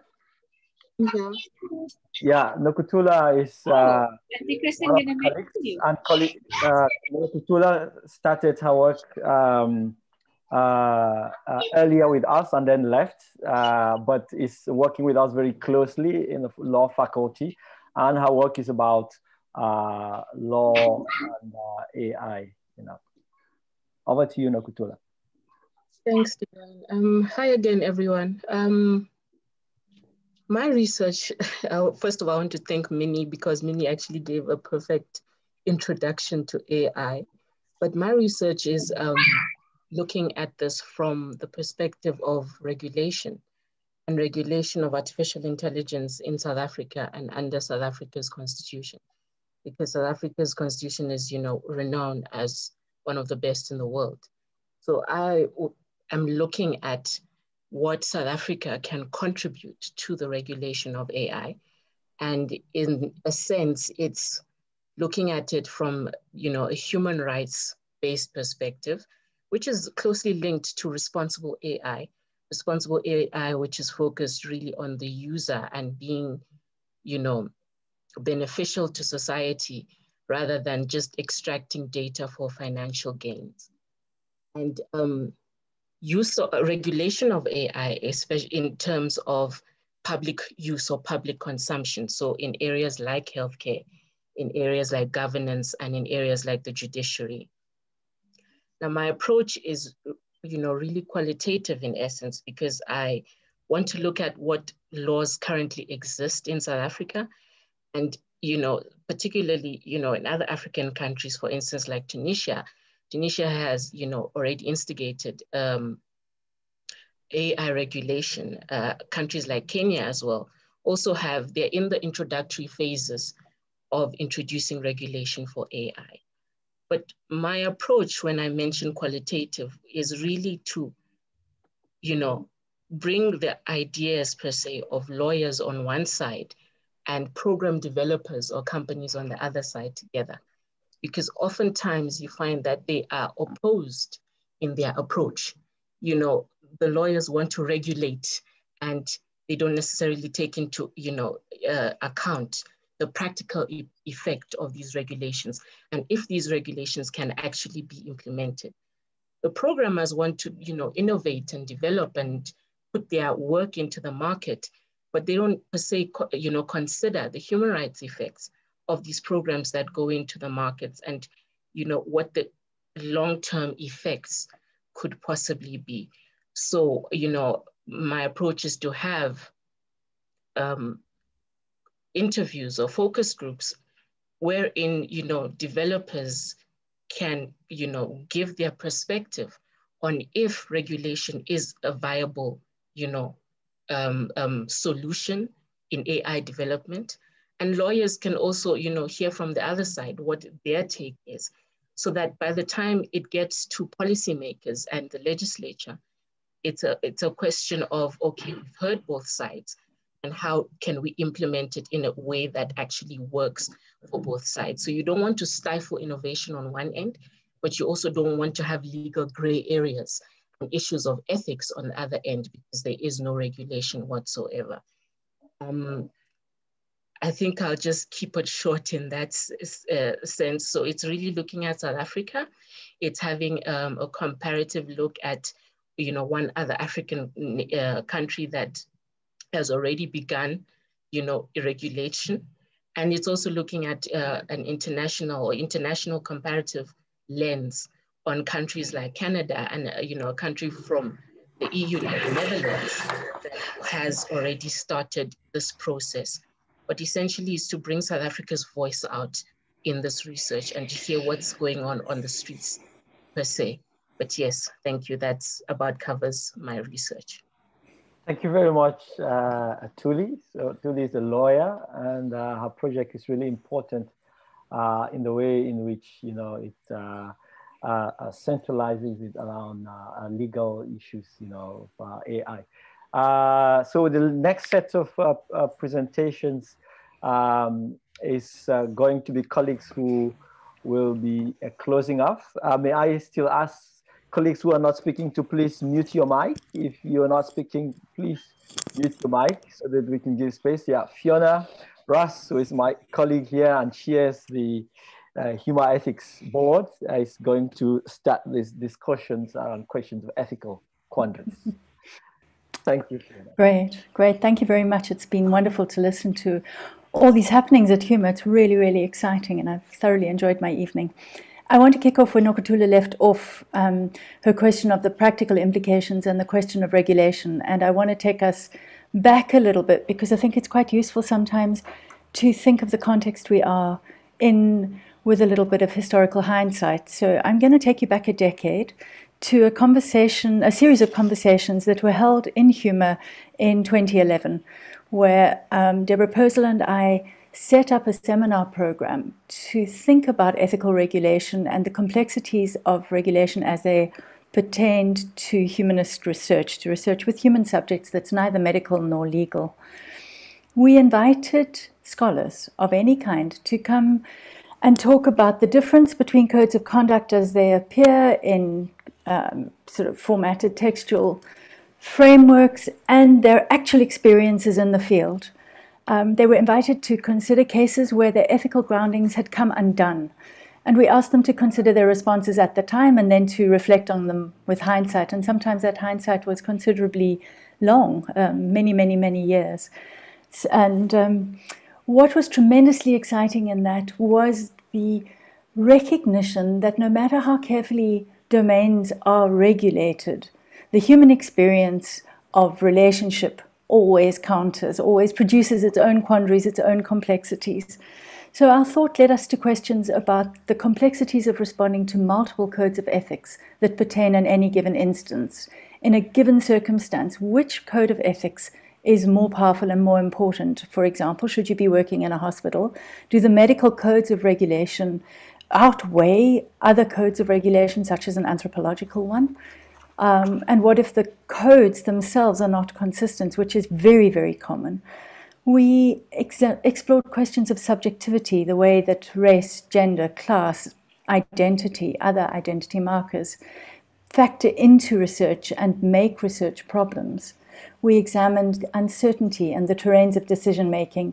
We looked at some of the pre-framed positions that we come with because of our disciplinary training or our theoretical dispositions, and we asked how they're challenged in research. We explored in considerable detail the problem of imagining that we can assess ethical issues in advance. And I think this is really important. As we enter a new terrain of AI, really we have no certainty that we can even begin to understand the full complexity of ethical conundrums that will arise. And yet so many of our ethical codes ask us to anticipate those and to tick boxes as though we could know what the world is going to be like. We also explored the presumption that ethics exists as a domain outside relationships, that it is something other than our relations with one another. And of course, in the context of AI, that becomes ever more complicated. Who's to know what AI ethics might be and how those might map onto what we might call humanistic ones? We examined questions of language and questions of consent. We looked closely at the underpinning assumptions of our ethical and disciplinary orientations. Many scholars were very, very honest about the uncertainty that they experienced, and I think that that's something powerful to think with. What does it mean to admit that we don't know and to begin from there as an ethical orientation in the world? On the basis of those discussions, I'm not sure if you can see this, we produced this little book, which really challenges a tick box approach to ethics, which really asks us to think critically about what it is that we bring when we imagine that we're doing ethical clearance. What strikes me now, 10 years later, and it's only 10 years, is the absence of AI from any of these discussions. Of course, it's not really surprising. I was Googling earlier, you know, we Google these things now, to look and see what kind of telephone I might have had 10 years ago, and it was actually quite shocking to see. I think I owned one of those Nokia push, you know, with the 9, 10 buttons, and that was about it. So at the time, Facebook, WhatsApp were in the infancy. Google was in the ascendance, but people weren't yet aware of algorithmic effects in their social lives. E-health apps were being introduced, but they weren't widely circulating. Dr. Google and his healthcare tactics was not yet integrated into our everyday health-seeking behaviors. And while telemedicine was available and growing, the affordances of AI and e-health were nowhere near as developed as they've become. I'm thinking here about wearables and the way that how many steps you take actually feeds into a capitalist reproduction of health insurance. I'm thinking about the incredible networks of infant care and well-being that circulate through digital apps, digital health apps, but that also smuggle with them extraordinary assumptions about the primacy of the mother dyad, about the significance of attachment framed in Euro-American terms. The list goes on. So I think really what I'm trying to remind us of here is that the field that we're entering, it carries new challenges that we are not fully aware of, and that our pre-formed sets of ethical codes, or the tick box approach that is so standardized in many ethics clearance processes, is going to be completely inadequate, because the world that we're creating is one that is unfolding rather than one that is immediately known. Nevertheless, much that emerged in that of seminars is of use today, not least the careful thought around what it is to think about ethics on the hoof, as it were, as situations arise requiring careful thought. I'm really excited to see the forms of conversation that emerge as our lives become more AI integrated and algorithmized. The kinds of questions that arise around medical misinformation, and we've seen that so often in COVID. Questions of surveillance, of what it means to be surveyed by somebody other than your government, which is problematic enough as it is. Questions of governance, of who controls these structures and what happens to the health data that's generated through, for example, your watch, that might tell you how many steps you've walked and how much water you've drunk, but is also being used to assess whether or not you're a good health insurance risk. I'm extraordinarily interested in how we think about human well-being in relation to the well-beings of the technologies that we produce.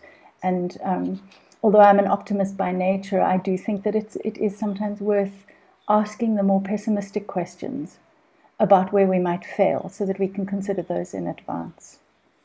Thank you. Thank you very much, Fiona. As you can see, Fiona's work was, and Deborah's work, this foundational work on ethics, was really key to what we began to frame right now. Ryan, we're going to move to Ryan. Hi, Divine, can you hear me? I can hear you, Ryan. Thank you very much for the opportunity to speak and for the opportunity to listen to the wonderful proposals. If I had to characterize my project connected to HUMA, it would be that a lot of the projects that have been mentioned so far are excellent in their sort of their purview that seems to zoom out and look at larger policy issues, communal issues, governmental and societal. My project takes a slightly different approach, and it zooms in a little bit to this precise technology that is used. And Menintle already spoke about algorithmic bias and a little bit about how the AI technology works. What I'm interested in is this transition from what was called good old-fashioned AI, which was much more based on logic, which is my general background, to deep learning, which is a much more fascinating statistical approach in part to understanding machine learning, the larger field in computer science. And so one aspect about this field that I'm interested in is, to what extent are machines placed in a similar situation epistemically to human beings? And the precise thing I'm talking about is machines, especially deep learning, deep neural networks, are given a lot of information, and they have to plot functions between different points in the neural net. They represent a neural network as a function between inputs and outputs. And when they're given this task, they often are in a situation where they don't have enough information to make accurate generalizations. And there are lots of specific techniques like backpropagation that they can use to do this. But one aspect of it is that they often incorporate what's called inductive biases. Now, those don't sound as bad as they should. The word biases can often, or bias can often, conjure these notions. And as others have spoken, there are problems with algorithmic bias.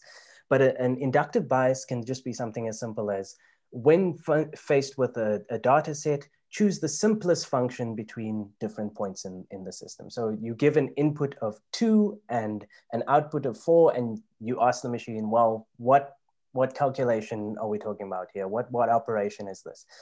And interestingly, even in that simple example, if they just have those 2 nodes, the machine might not be able to tell if you're dealing with multiplication or addition. So a bias says, well, choose the simplest function. So maybe addition is the simplest function, and then it says the function that you're looking for, the output is addition, because I'm applying this bias of looking for the simplest tool. Now, if that sounds familiar, it's because that's very much connected to stereotyping. When we're faced with an influx of information, it's sometimes a deluge, and we can't process everything, and we have to find these little shortcuts. And when we do that, we then are in the realm of making certain ethically problematic decisions. So the broader question after setting up that problematic is, well, what can we learn from hundreds of years of philosophical ethics, years where I joined my colleague Sanya in being a philosopher and asking questions like, well, what can we learn from utilitarianism and deontology and African ethics that can actually help at that level train a machine to think and make decisions in more ethically responsible ways? And in this, I don't need to reinvent the wheel. I can actually speak to a number of colleagues, even at the University of Cape Town Computer Science. So people like George Reichenbach and Maria Keat and a new colleague, Carl Siagwa, are actually working on training computational agents to use philosophical ethical theories in their decision-making, which I think is a fascinating avenue of research. So yeah, I think I might have been very quick. Hopefully I wasn't speaking too fast, but to sum up, what I'm looking for is the connection between the levels at which a machine is very human-like in its confrontation with the world and its decision-making, and maybe using some of the tools that we've learned over millennia of ethical theories in philosophy to help train the machine to do better in its job. Thank you very much. Thank you very much, Ryan. Ryan is in the philosophy department, and we began to do this, frame this project last year when I came, and it's great to be working with colleagues like him, and he's also on the HUMA Ethics Board and Working Group. Vito? Hi, Divine, and hi, everybody. Okay, yeah, so I'm very pleased to be here, and it's great to hear about these fantastic projects that HUMA is starting, and Divine and the others have done great work, so well done, everybody. I've already learned a lot. My project, actually, from which I'm working with HUMA, I'm based at the Center for Digital Transformation. I'm an associate professor in development studies at the University of Agder in southern Norway. And basically, the work I'm doing now on algorithms and AI, it's very much started or developed very closely with the beginning of the HUMA relaunch. And I'm quite grateful, in fact, to Divine Fu and Lauren Paramore. I think she's also here. They gave a lot of advice already on my earlier work. So I'm working at the moment, more specifically as empirical topic on issues of data-driven political campaigns. I just have an article out on the role of in-depth qualitative research in the Cambridge Analytica affair, basically how this is not just about some big data in abstract, but there is actually qualitative research that is done to kind of then build these models and trying to do all kinds of influencing via social media. I'm just going to put the link here. It's available open access. So if you want to check it out, you're very welcome. The bigger question here that I'm interested in as an anthropologist and as an interdisciplinary social scientist, it's really what kind of humanity is at stake, when we interact with algorithms, and who is this we, who is this I? Is the person that I am on social media the same that is my, offline life? Is what you see now, some kind of digital version of myself? Does it represent my real self out there in body and flesh? So these are some of the key questions that I'm working on, and I think would be quite fruitful and exciting to develop further, also in conversation with all of you on the specific theme of health and future hospitals in Africa. I'll just give you a couple of minutes of my hypothesis. It's very much working hypothesis and highly speculative, so this kind of more philosophical, ontological work. So I don't expect to convince you in 2 minutes, but at least I'll put it there and see. Later we can discuss more as the months pass and as we'll exchange and interact more. basically, if I had to, I'm oversimplifying here, but there are at least two positions that we can kind of detect, both in society out there, but also in more technical discussions among social scientists and people who are dealing with social studies of digitalization and AI more specifically. We could still say perhaps the most dominant position, especially from policymakers and, you know, the kind of dominant assumptions in society, although they change in different parts of the world. But one dominant assumption is still the liberal humanist view, as Hales calls it in a work on post-human. Somehow there's this unity of self. This is, of course, a particularly Eurocentric view of the world. And there is a master human mind, a master authentic human being that controls and shapes the material world out there through tools. So in this view, technology, algorithms, social media are just tools. They don't really fundamentally change who we are or what we do. It's something that we use. We are in control. We are the masters. We maintain this unity of self, and we do that. In, for instance, Zubo's book on surveillance capitalism, she still takes this view and challenges it, showing, for instance, that a case like Cambridge Analytica, or if you want all the micro-targeting that you get when you get all this commercial advertising on Facebook and all that, basically manipulate yourself without your knowledge. So the manipulation is that yourself is not in control, not because it's fundamentally changed by these interactions, but because there's some deception that happens beyond your knowledge. And that's how you get then manipulated into doing certain things. So that view still remains, but my argument is that it's a bit reductive. It doesn't seem to fit a lot of the experiences and what we see on the ground. Another view that is becoming is not really dominant in society out there, but definitely very trendy and very up and coming in the last couple of decades in digital studies and studies of social studies of technology, is the post-human.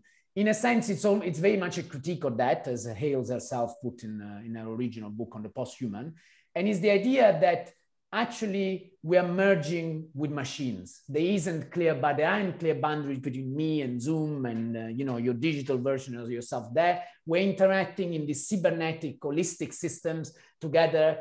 And in this interaction, there's a lot of what some people call distributed cognition. Yourself basically is now distributed and opened up to this digitalization and all that, and it becomes a deep part of ourselves. That's why Hales says we become post-human. We're not the same as before these kind of processes were happening.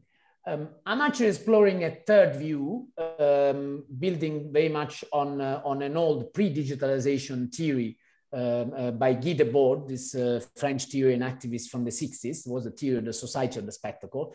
And I'm actually saying, what about if actually the digital selves out there are not the same, or are not just one version of our master selves, if you want, ourselves, beyond digitalization? What if in fact the self is not one in that way, but it's two, or even multiple, but at least two, in the sense that there is some self that is pre-digital, that is not only offline, but it is not digitized in its behavior. But there's also increasingly a self that, if you want, is colonizing us, is colonizing our analog selves, as I call it, our analog humanity, and constantly swallowing us up through this Facebook interaction, Zooms, digital meetings, anything that digitizes not only bits of information about ourselves, but our deeper beings. So I'll just close with a little anecdote. I'm using it anonymized with the permission of the person involved. So I know a researcher that basically left Facebook a couple of years ago. The person is not really present on social media much. And so what happens is that, and is quite skeptical of social media. So what happens, recently there is a video about this researcher presented by the institute where they work. And this video, the person is there talking about the research in quite engaging manner. The video kind of circulates quite virally through some networks. And there's people on Facebook greeting directly this researcher that they know, but the researcher is not there at all. In fact, if I didn't let this researcher know, they wouldn't even know that there's this digital self out there interacting, to which people say, hello, how are you doing? I'm very inspired and all that. So That's one example of what I mean by this, just a very simple example. So what happens if you take this hypothesis seriously? What happens if these technologies are, if you want, capturing or creating versions of ourselves that we don't have control of? And I'll close it here. Thank you. Thank you, Vito. Thank you very much. Vito is a close collaborator and colleague, and was at the start of framing this project, and it's good to be collaborating with you. Rachel, we're going to have be late just by 10 minutes or 15 minutes over. This is the last presentation, and then we're just going to conclude. Rachel, are you here? Rachel? I am. Hi, Divine. I will try and be quick. I think it's so impressive what you've managed to cover in the space of 2 hours. And it's really, really wonderful to be a part of all these amazing and exciting presentations, and most of which point to future work that's going to happen. So I'm so excited to see where they go. I am a researcher that's based at the Human Sciences Research Council, where I've been doing a number of projects around what artificial intelligence means within an African context. And one of the pieces that I did was around this question of decolonizing AI. Decolonizing AI became this kind of buzzword within the global AI ethics discourse. And for me, it was being taken on uncritically and in ways that might have been problematic. So I'm going to talk to you about that research as quickly as I can. So I think this idea arose in response to three, what perhaps we can call ethical quandaries that have risen in relation to artificial intelligence. And there are many, but there are three distinct ones that seem to have brought about this idea of why decolonization might be important here. So the first is that there is this kind of global AI arms race that is arising, particularly between countries like the US and China, where they're seeking not just to become leaders in the space of developing AI, but to dominate and to dominate globally. And this is producing new dependencies between countries that are falling along old colonial fault lines. Now, the second issue is around AI and racial bias, and I won't speak too much on that because it's been mentioned a number of times today. It's the use of AI both to contain and control non-white populations. We see that with bail applications, border and immigration control, use of AI in those sectors, and then in relation to algorithms that have been trained on non-representative data and what the kind of discrimination that produces. And then the third one is this idea of the kind of mercantilization of life. And Vito spoke about Shoshana Zuboff's big book on surveillance capitalism, which was addressing some of these issues. But in that context, this kind of data paradigm, the human is substituted for an assemblage of their data points, which are in turn taken as a sign of the real.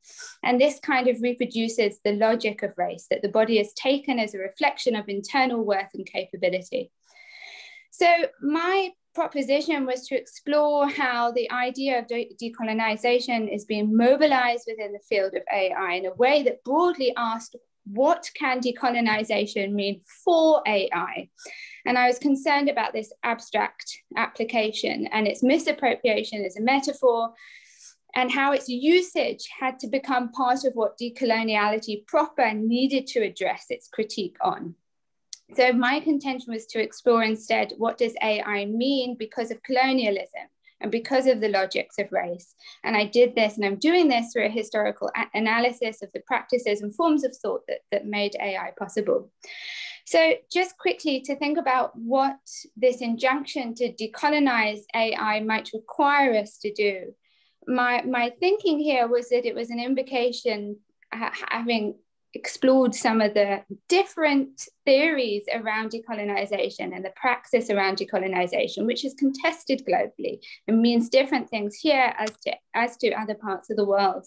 But it's an invocation to make intelligible, to critique, and to seek then to undo the logics of race and the legacies of coloniality that continue to be put to work technologies and imaginaries associated with AI in ways that exclude or delimit or degrade other ways of knowing and other ways of living and other ways of being that do not ascribe to the hegemony of Western reason.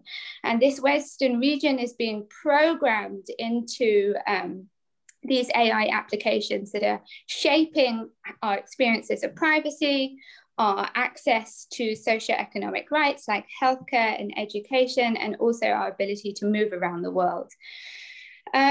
So decolonization of AI proper would be located and specific. If we could talk about a kind of decolonization proper, bearing in mind it always needs to be resisted and critiqued and unstable in a way, but it's about the production of race and divided worlds in AI technologies, and it's about power and the precise effects of power on being in the world today and being human in the world today.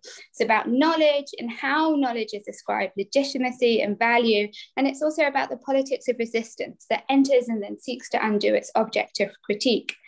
So I'm going to quickly give some examples of where we can see this at work in AI today. So it was really interesting for me that Dominique spoke about the hospital as this humanitarian justification of colonial practices. And now we're seeing, I've been exploring this idea of ethics, the Western idea of ethics, the European idea of ethics that arose out of the Enlightenment, and how that form of ethics is again the same form of ethics that's justifying or seeking to justify AI practices today. So to try and engage with that and critique that and explore how AI ethics is being used to justify certain practices or certain programs and entanglements and arrangements of AI today. And then another one was the kind of complex genealogy of intelligence. So what AI does is massively valorizes this idea of intelligence as the most important thing in the world. And this thing that we really want to get a handle on, and we want machines to reproduce so much so that they surpass human intelligence capabilities. But of course, this idea of intelligence has a history. It has a very specific history within eugenics, within laws on miscegenation, within practices of bifurcation to justify that. And those intelligence tests that were used, for example, in the 1930s in South Africa and the US, they are the same intelligence tests that are now being used to test artificial intelligence technologies, the latest ones in the field, and to test how intelligent they are. So there's a lot going on there that I think needs to be critiqued. We need to understand the genealogy of intelligence and how it's worked to divide people between the desired and the undesirable, and how that idea is being put to work again today. Another one that's been spoken about a little bit today is the history of the human body as a machine and a commodity that was born from slavery and colonialism, such that Achille Mbembe names Blackness as the prototype for the assemblage of the human object of modernity. And we can recall here how the Czech word for robot means slave, and we get our word robot from the Czech etymology here. And we see this in the kind of invisible labor for AI, like data labeling, that largely goes on in the global south. We don't see that labor. And then the last one I want to mention here is the knowledges upon which artificial intelligence is built, this statistical enumeration of people and land, which was developed out of colonial practices to control and contain colonial populations. And it led ultimately to ideas of cybernetics and eugenics, and the idea that through feedback mechanisms, the human, like the machine, could be corrected and improved. So just to close, I want to think about what this history allows us to do. It allows us to see the contingency upon which the AI we are experiencing and living with and imagining today is based, and to say that it didn't have to happen that way. It could have been otherwise, and it can still be otherwise. It gives us a platform on which to imagine new futures. So on the other side of this kind of critique, Decolonizing AI also contains an imperative to collectively reimagine a multifarious world space and to ask whether AI can be ascribed a role within this that's conducive to a new community, collective, commons imagining of a world that serves everyone. And I think we also need to be imaginative enough, which I haven't seen in all this discussion around AI ethics. We're preparing for a future of AI, and everywhere is this assumption that our future will utterly and totally be dominated by AI. And I think if we really want to think about decolonizing AI, we need to be brave enough to imagine a world and a future where AI isn't there and it isn't present and it isn't dominating or shaping our lives. Thank you, Divine. Thank you very much, Rachel, and thank you everyone for going through this marathon. We wanted to have a true festival of ideas, and I think we have ended up doing that. And I really want to thank everyone for staying through with us. We are going to be closing now. I'm going to ask Francis Nyamjo, the chair of the academic board. Divine and everyone, I'm really honored to be part of what you call the Festival of Ideas around the future hospital and AI and ethics. I couldn't have missed this session for any reason. It's amazing what you and your HUMA team have been able to put together within the very short time of your being there and trying to establish a new program. So congratulations for doing that. And if this is a foretaste of what is to come, we can only be very grateful for having you on the landscape of taking UCT out to the rest of the continent, encouraging conversations that are necessary and that are long overdue, and pointing us into exciting ways of scholarship, exciting ways of interrogating the happenings and the interrelationships between, in this case, the product of human effort, artificial intelligence, and the need to contain that effort lest it runs wild, with an ethical dimension of what we do. This is great, and as I was listening to all the presentations, I was thinking of my relationship with the hospital. First, I don't like going to the hospital, but when I go, even with doctors and nurses that I think I know, they never really think they know me until they've asked for my file. And it's only when they ask for the file and they look into the file that they begin to think that they know me. So this issue of you existing in ways that are reassuring to the hospital, always from outside of yourself, is an interesting one, with the normal practice of ordinary medical professionals you can relate to, but also what happens when it is taken over by a heightened level of artificiality in the form of intelligence. So I think these are very useful reflections. It's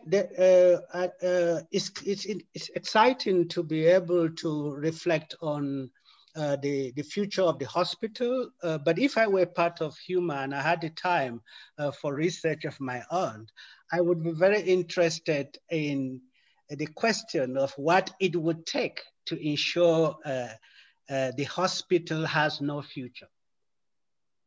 Both in terms of trying to tame illness and trying to tame any reason for going to hospital, but also in terms of the developments in medical technology, in terms of artificial intelligence. What if we were reduced to just a chip that is manageable, a chip that can be reconfigured whenever it goes defective? Would that be the end of the hospital for us? And what is there ethically to promote such an idea of being human? If we do not think of ourselves a human in very familiar and predictable terms, as we have the habit of doing. If we were to simplify ourselves in order to become even more effective, more efficacious in our actions, perhaps we would just be a tip. In this presentation, you already alluded to the possibilities over and above our Zoom, that some members of HUMA can be present even in their absence, and absent even when present. They are from they were presenting from hospitals, some presenting like from the Netherlands and from all over the world and so on. Maybe that's the future of everything human, present in a dispersed fashion, presence in little parcels, not necessarily having to be fragments, having to be united in order to be effective. Perhaps that is where we can think and how we can think about the future of the hospital. A hospital that is there, not in an obvious familiar way that we are used to seeing it. And that's why I think work like what Raf is doing in Africa and in Brazil and all of these robotics is a fascinating way of beginning to see the human in disentangled ways, in humans in unfamiliar and unpredictable ways. And this there couldn't have been a better topic for launching the HUMA platform, the new HUMA with this than you have done. So I would like, on behalf of the HUMA board, to thank you, Divine, and to thank the team that you have assembled, and to say we are looking forward to the exciting projects that you have given us a snippet of today. Thank you very much.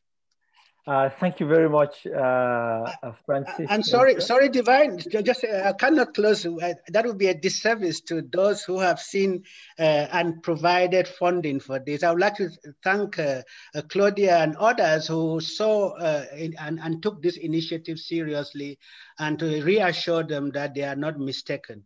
And of course, finally, I would like to thank Sue Harrison for the initial steps and conversations that you have had going that has enabled her to encourage you in this initiative, and of course our dean and everyone else in the university. Thanks a lot.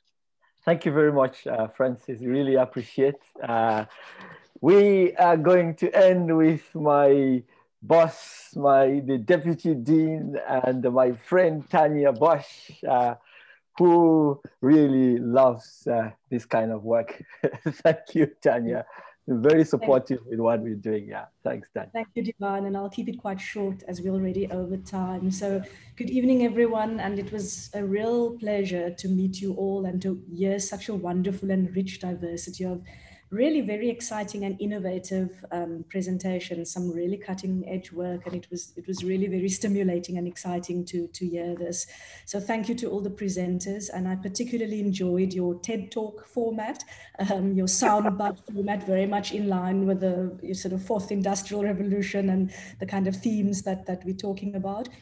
Perhaps as Deputy Dean of Research, just to reiterate the comments made by the Dean, Professor Kessie, earlier, and to say that this work really aligns with the priorities, strategic priorities that we've highlighted in the faculty, particularly the work that we want to do and the growth that we want to support in the field of the digital humanities. So together with the support of the university and the DVC Prof. Harrison's office, the faculty is extremely supportive of this project, and it's really exciting to see it take off in such a wonderful way. I think, Divine, that being at the helm, you've really managed to create, as you articulated somewhere, your vision for a vibrant space for critical conversation and a virtual space that encourages a different kind of convivial intellectual engagement moving us to really a new vision for the university.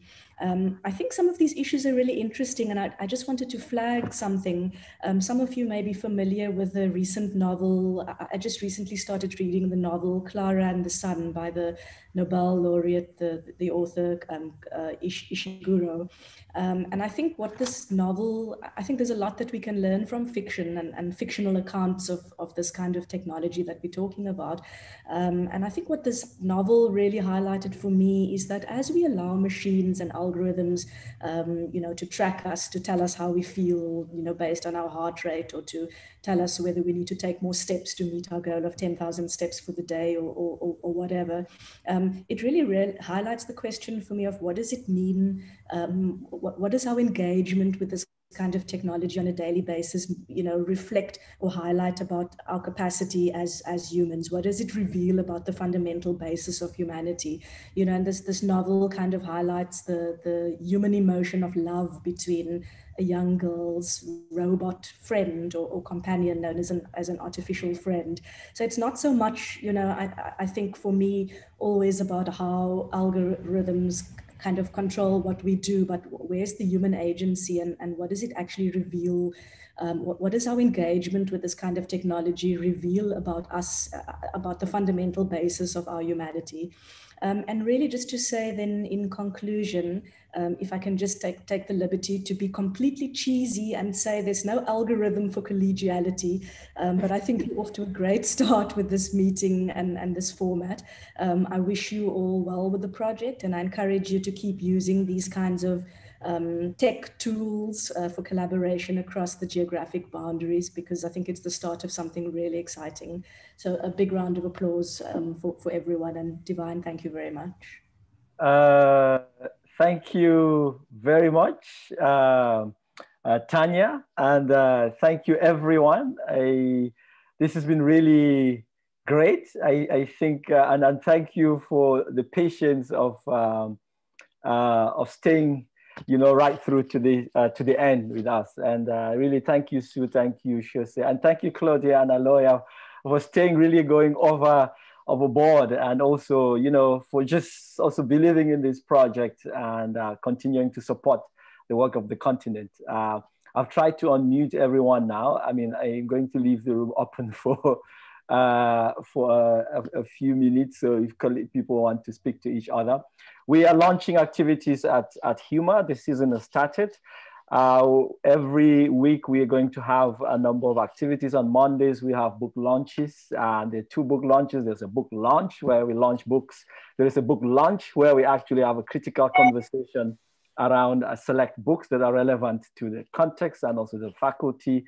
And on Tuesdays we are starting a new series on African epistemologies, and Wednesdays there is a doctoral a seminar series, which is focusing on questions of theory or methodology, and also on writing. It's not just on the faculty, but also open to students on the continent and also elsewhere in the world. We're going to have online. On Thursdays, the HUMA seminar series holds, and we're leaving Friday open, because we want colleagues, to continue with their work. And we are also entering collaborations with a number of colleagues. I see my colleagues at the IMTFI and the University of California, Irvine are here, Jenny and Funmi. We're starting a new series on on technology, money, and elites. With colleagues at the University of Fred and Sao, we're starting a new series on ethical humanitarianisms, where we're going to have lots of executives at funding organizations and aid humanitarian organizations who will be in panels to discuss key issues. And there are really many other issues that we are going to be announcing. So follow us on our website, follow us on Twitter and on Facebook.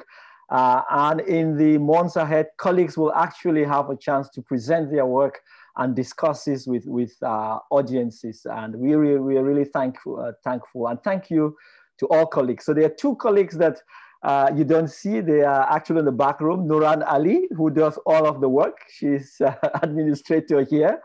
And everything happening at HUMA is thanks to Nuran Ali. And there is our colleague Anne Mogarev, who does a lot of the website and publicity and other issues. Without her, so you need a bureaucracy, and we also need a visibility. There are also other colleagues who did not present today who will be in other workshops. That is Itai, Job, Ibrahima, and Yusra. They are on the knowledge activism project, where we have a project which focused on strengthening publishing and knowledge production and dissemination on the African continent. And those colleagues are on that project, and they will also be presenting other workshops and on a podcast, number of podcast series that we are going to have. So thank you all, and have a lovely day for those who are waking up, and a lovely evening for those who are going to sleep. Yeah, thank you. Yeah, very much. But I'll leave the window open. I'll stop recording, but leave the window open if people want to talk to each other. Thank you. Thank you. Thank you.